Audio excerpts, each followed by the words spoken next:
واقعہ کتاب میں نے پڑھا، احیاء العلوم امام غزالی نے لکھا، حضرت سیدنا قیس بن سعد بن عبادہ رضی اللہ تعالیٰ عنہ بیمار ہوئے تو ان کے دوست احباب ان کی عیادت کو نہیں آئے۔ بندہ بیمار ہو تو اس کی تمنا ہوتی ہے کہ یار لوگ دیکھنے آئے، پوچھنے آئے، اچھا لگتا ہے مریض کو۔ تو آپ نے پوچھا کہ یار کوئی آیا نہیں دوست احباب میں سے؟ کہ حضور تقریباً سب نے آپ سے قرضہ لیا ہوا ہے اور آپ کے سامنے آنے میں شرم آ رہی ہے، آپ بیمار تو ہیں، جی بھی چاہ رہا ہوگا لیکن شرم آ رہی ہے کہ آپ کے سامنے کیسے آئیں۔ آپ نے کیا فرمایا؟ اللہ عز و جل اس مال کو ذلیل و رسوا کرے جو دوستوں کو ملاقاتوں سے روک دیتا ہے۔ ایک شخص کو کہا کہ جاؤ اعلان کرو جس آدمی پر قیس بن سعد کا قرض ہو وہ اس سے بری ہے، فارغ ہے، معاف کر دیا۔ راوی لکھتے یہ سن کر شام تک اتنے عیادت کرنے والے آ گئے کہ آپ کی مکان کی سیڑھی ٹوٹ گئی، یعنی اتنے لوگ آ گئے کیونکہ وہ آ اس لیے نہیں رہے تھے کہ قرض لیا ہوا تھا۔ تو سبحان اللہ، ہمارے اسلاف یوں معاف کرتے تھے، یوں ان کو درگزر ہوتا تھا، بڑا ان کو عجیب لگتا تھا کہ کوئی ہم سے شرمائے ہمارے احسان کی وجہ سے۔ امام اعظم ابو حنیفہ رضی اللہ عنہ کا واقعہ، آپ بھی بڑے مالدار تھے، قرض دیا کرتے تھے۔ ایک بار ایک غیر مسلم جو آپ کا مقروض تھا، اس کی آپ کے پیر پہ کیچڑ لگی، آپ نے اس کے گھر کی دیوار سے جو ہے اپنا پیر صاف کر لیا۔ پھر خیال آیا کہ میں نے اس کی دیوار کو جو ہے وہ نقصان پہنچا دیا ہے، یہ تو غلط ہو گیا۔ آپ نے دروازہ نوک کیا، باہر آیا، وہ دیکھتے کہتا ہے حضور تھوڑے دنوں میں قرضہ پہنچا دوں گا۔ وہ سمجھا قرضہ لینے آ گئے ہیں۔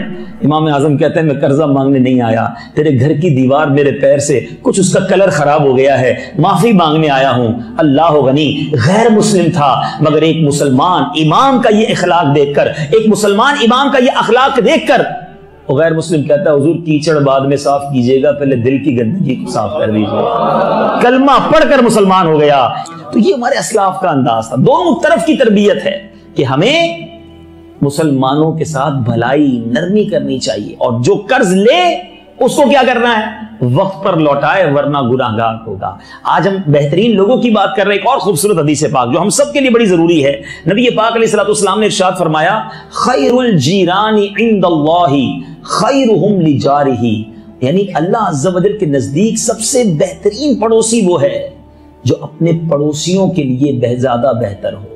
بیسٹ پڑوسی کون ہے؟ جو اپنے پڑوسیوں کے لیے زیادہ بہتر ہو، وہ اللہ کے نزدیک بھی بہترین ہے۔ حضرت علامہ عبدالرؤوف مناوی رحمت اللہ تعالی علیہ حدیث کے تحت فرماتے ہیں ہر وہ شخص جو اپنے پڑوسی کا زیادہ خیر خواہ ہوگا اللہ عز و جل کے نزدیک سب سے افضل ہوگا۔ حدیث پاک سے یہ بھی معلوم ہوا کہ اللہ عز و جل کے نزدیک سب سے برا پڑوسی وہ ہے جو اپنے پڑوسی کے ساتھ برا ہو۔ میٹھے میٹھے اسلامی بھائیوں، اب پڑوسیوں کے ساتھ ہمارا کیا حال ہے؟ جو مسلمان پڑوسی ہیں ان کے ساتھ ہمارا برتاؤ کیا ہے؟ پریشان تو نہیں، تنگ تو نہیں؟ نبی پاک علیہ السلام کی ایک حدیث سنیے، میرے آقا فرماتے ہیں جس کے قبضہ قدرت میں میری جان ہے اس ذات کی قسم کوئی بندہ اس وقت تک مومن نہیں ہو سکتا جب تک کہ اس کا پڑوسی اس کے بوائق سے محفوظ نہ ہو جائے۔ صحابہ کرام نے عرض کی یا رسول اللہ صلی اللہ تعالی علیہ وسلم یہ بوائق کیا ہیں؟ میرے آقا نے فرمایا اس کا دھوکہ اور ظلم۔ پڑوسی اگر دھوکے اور ظلم سے بچا ہوا نہیں تو یہ بندہ کامل مومن نہیں ہو سکتا۔ مگر آج ہمارے مسلمان پڑوسی بھی ہم سے پریشان۔ پہلے ہمارے اسلاف کیسے ہوتے تھے کہ غیر مسلم پڑوسی ہوتے تھے، آج لوگ پوچھتے ہیں جناب وہ ملٹی کلچرل معاشرے کے اندر مختلف بین المذاہب کے لوگوں کے اندر ہم کیسے اپنی لائف گزارے ہیں؟ ارے صحابہ نے بھی تو گزاری تھی۔ خود نبی پاک علیہ السلام کا دور وہ تھا کہ غیر مسلمین بھی رہتے تھے اور مسلمان بھی رہتے تھے، مگر اچھے اخلاق کریمہ، معافی، درگزر اور محبتوں کی وجہ سے لوگ مسلمان ہوتے چلے گئے۔ آپ کو پتہ یہ فار ایسٹ کے جو ممالک ہیں، انڈونیشیا، ملائیشیا، سنگاپور، جتنے فار ایسٹ اس کو کہا جاتا ہے، ان ممالک میں اسلام پہنچا، لیکن کیسے پہنچا؟ کبھی غور کیا؟ یہاں بظاہر صحابہ کرام علیہم رضوان نہیں پہنچے، یہاں اسلام بہت پرانا نہیں ہے۔ چائنا میں یقیناً ایک صحابی رسول کا مزار کہا جاتا ہے، لیکن یہ جو ممالک میں آپ کو کہہ رہا ہوں، ان ممالک میں اگر آپ تاریخ پڑھیں تو 500-600 سال پہلے اسلام پہنچا ہے۔ اٹس ناٹ ویری اولڈ، لیکن یہ 500, 400, 600 سال پہلے اسلام پہنچا کیسے؟ عرب تاجر گئے، سنیے گا یہاں بھی بزنس مین بیٹھے ہوں گے، عرب بزنس مین وہاں گئے اور انہوں نے جا کر وہ کوئی مدنی قافلے میں کوئی تبلیغی دورے پہ نہیں گئے تھے، صرف بزنس کیا، لیکن ایسا سچا بزنس کیا ایسی وعدوں کی پاسداری کی، دوران بزنس نمازیں پڑھتے رہے، وعدوں کی پاسداری کرتے رہے، جو پروڈکٹ بتاتے تھے وہ سچی بیچتے تھے، حسن اخلاق کے پیکر تھے، لوگ کاروبار بھی کرتے گئے، ایمان بھی قبول کرتے گئے، پورے ملک مسلمان ہو گئے، ملینز اینڈ ملینز میں مسلمان اس پورے خطے میں موجود ہیں۔ میں تمام بزنس کمیونٹی سے سوال کرنا چاہتا ہوں، یہاں بھی اور مدنی چینل پر جو مجھے سن رہے ہیں، کیا آج ہم سے بزنس کر کے کوئی مسلمان غیر مسلم مسلمان ہو سکتا ہے because of our business dealing? بلکہ آج حال یہ ہے، غیر مسلم کی تو چھوڑیے، مسلمان سے کاروبار کرتے ہوئے ڈر رہا ہوتا ہے کہ یار نہیں بھائی پتہ نہیں میڈ ان کیا لکھا ہے، وہ نکلے گا نہیں نکلے گا اندر سے، کسی اور ملک کی خرید لو، مسلمان ملک کی آئٹم مت لینا۔